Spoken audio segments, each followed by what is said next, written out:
মা আল্লাহ বলে চিৎকার মেরেছে। 90-এর উপরে বয়স হয়ে গেছে। মায়ের নিজের মেয়েদেরকে চিনে না, এখনো সন্তানকে ভুলে যায় নাই।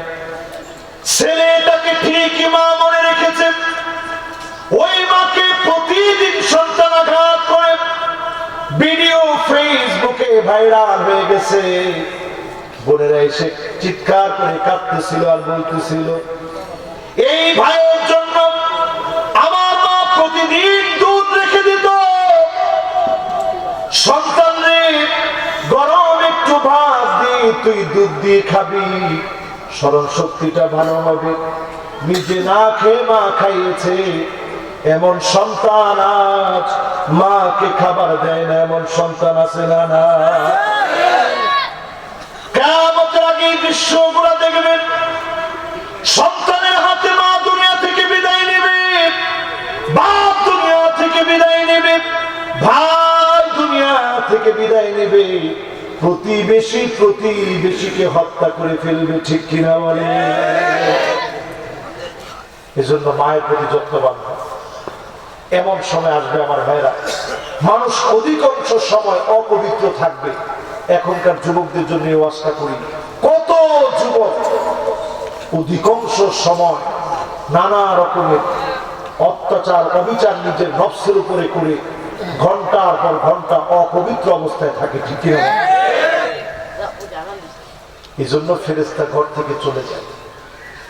ফেরেশতা ঘর থেকে চলে যায় দুর্গন্ধের কারণে। ফেরেশতা ঘর থেকে চলে যায়। বিভিন্ন পশুর চামড়া লটকায় রাখলে আল্লাহ পাক এই ধরনের কাজগুলো থেকে আমাদেরকে হেফাজত করুক, পড়ে না আমিন। এবার আরেকটা হাদিস শুনে আপনাদেরকে শুনবেন, সবাই শুনবেন। বলতে বলতে আমাদেরও সময় আর বেশিক্ষণ নাই। আছে না? তোরা পিছনের দিকে একটু তাকায় দেখেন, আছে? সামনে আমাদের কি? আরে কথা কয় না। সামনে আমাদের কি? আমরা জানবো। ঠিক আছে, সামনে আমাদের কি? আমরা কি চাই না যে দেশটার মধ্যে কোরআনের আইন প্রতিষ্ঠিত হোক? সবাই তো বলেন না, চাই না ভাই? সবাই কি চান? রাসূলের উম্মত না আমরা? সবার খেয়াল রাখতে হবে, নেতার চাইতে আমার দল বড়, দলের চাইতে আদর্শ বড়, আদর্শের চাইতে রাষ্ট্র বড়, রাষ্ট্রের চাইতে ইসলাম আমার কাছে কোটি কোটি গুণ বড়। ঠিক কিনা বল?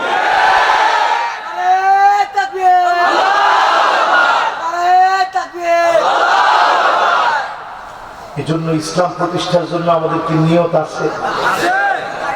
উম্মত হইতে পারছেন কিনা এটা আগে একটু চিন্তা করে।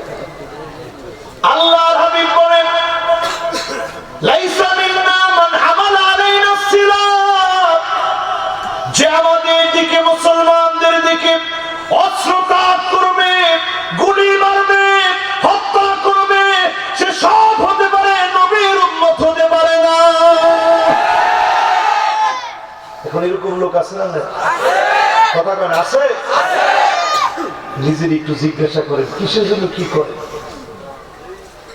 কার জন্য কি করে? সব যদি করে দুনিয়ার ক্ষমতার জন্য, দুনিয়ার ক্ষমতা কোনোদিন আপনাকে দেওয়া হবে না। দুনিয়ার ক্ষমতা বড় ক্ষুদ্র। এই ক্ষুদ্র দুনিয়ার ক্ষমতায় কিঞ্চিত পাইলেও কিছুদিন পরে আপনি অপদস্থ লাঞ্ছিত হবেন। ঠিক কিনা বলেন? আজকে এই মাহফিলে আল্লাহর নবী আরেকটি হাদিস শুনেন। আল্লাহর নবী বলেন, শুনে রাখো, হাল সামিতুম, তোমরা কি শুনেছ? ইন্না মিন বাদি উমারা, আমার পরে এমন কিছু শাসক আসবে, সত্যকে মিথ্যার মতো করে, মিথ্যাকে সত্যের মতো করে উপস্থাপন করবে। কিছু লোক এমন পাওয়া যাবে, তাদেরকে সাহায্য করবে, তাদেরকে বিশ্বাস করবে। এই লোকগুলো সব হতে পারে, নবীর উম্মত হতে পারে না। ঠিক কিনা বলে? এবার কি আমি আপনাদেরকে বুঝাইতে পারছি? তাহলে কি হওয়া লাগবে? নবীর উম্মত। জোরে কোন কি? সবাই বলেন কি? আরো জোরে বলেন কি? এবার 5টা আঙ্গুল উঠান তো দেখি, একটু নাড়া দেয়। লিল্লাহি তাকবীর। সুন্দর করে একটা নাড়া দেয়। কয়টা আঙ্গুল উঠাইছেন ভাই? এবার হাতগুলা নাড়া। নবীর উম্মত যারা হওয়ার চিন্তা করছি এই কাজগুলা বাদ দিবে এতক্ষণ যা বলছি ইনশাআল্লাহ। 5 শ্রেণীর মানুষ হবে, মাত্র 5 শ্রেণীর মানুষ হবে আল্লাহ নবীর সঙ্গে যিনি জান্নাতি বানায়া দিবেন তিনি কি? কয় শ্রেণী? আর জোরে। 1 নাম্বার হচ্ছে কাসরাতুস সুজুদ, অধিক পরিমাণে সিজদা দিবেন। আল্লাহ নবীর আদরের এক সাহাবী, নাম হলো রবিয়া, মাত্র 11 বছর বয়স সাহাবী। কত বছর বয়স? 11 বছর। নাম কি? রবিয়া। কি নাম?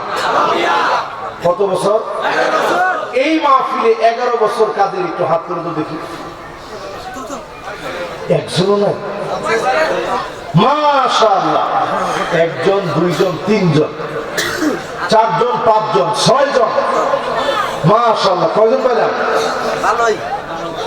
মাশাআল্লাহ, মেলা আছে। এবার হাত না। কত বছর এদের? 11 বছর। রাসূলের সাহাবীর নাম কি? রবিয়া। বয়স কত? আল্লাহ নবীর 11 বছরের আদরের সাহাবী নাম রবিয়া। আল্লাহ নবীর এত আদরের সাহাবী ছিলেন, ঘর ছিল না, বাড়ি ছিল না, খাবার ছিল না, আহলে সুফার অধিবাসী ছিল। মসজিদ নববীর ভিতরে ঘুমাইতেন, আল্লাহ নবীর দরজার সামনে শুয়ে থাকতেন। নবীজি বের হওয়া মাত্র বলতেন, ওগো নবীজি কি খেদমত করব? আল্লাহ নবীর জন্য ওজুর পানিগুলা তিনি নিয়ে আসতেন। সেই সময় বীর গাছ থেকে 4 কিলোমিটার দূরে গিয়ে ওজুর পানি বিশ্ব নবীর জন্য এনে দিতেন। 11 বছরের সাহাবী। আল্লাহ নবী আদর করে বললেন, রবিয়া এত খেদমত করলাম, আজকে কিছু একটা চাও, চাও মাত্র তোমাকে আমি দেব। বলেন আল্লাহু আকবার। এই যে আমার মাহফিলে যারা 11 বছর বয়স, এই যুবকগুলো যদি এখন বলি তোমরা কিছু একটা চাও, চাইলেই দিব, যুবকরা করবো হুজুর মোবাইলটা দিয়ে। হ্যাঁ হুজুর, আব্বাই হুজুর মোবাইলটা দেয় না, দিলে ঝামেলা করে। এক কাজ করে আপনার মোবাইলটা হুজুর আল্লাহ রাস্তায় দিয়ে দেয়। ঠিক কিনা বলেন? রাসূল বলতেছে, রবিয়া কিছু একটা আমার কাছে চাও। সাহাবী কি চায়? মা নাই, ভাত নাই, এতিম মানুষ, খাবার কোথায় খাবে এমন কোন ব্যবস্থা নাই, ক্ষুধার যন্ত্রণায় মসজিদ নববীতে এপিট ওপিট করে ছোট বাচ্চা। সেই সাহাবী নবীজির সামনে আসলেন। আল্লাহ নবী বললেন, কিছু একটা চাও। রবিয়া বলেন, নবী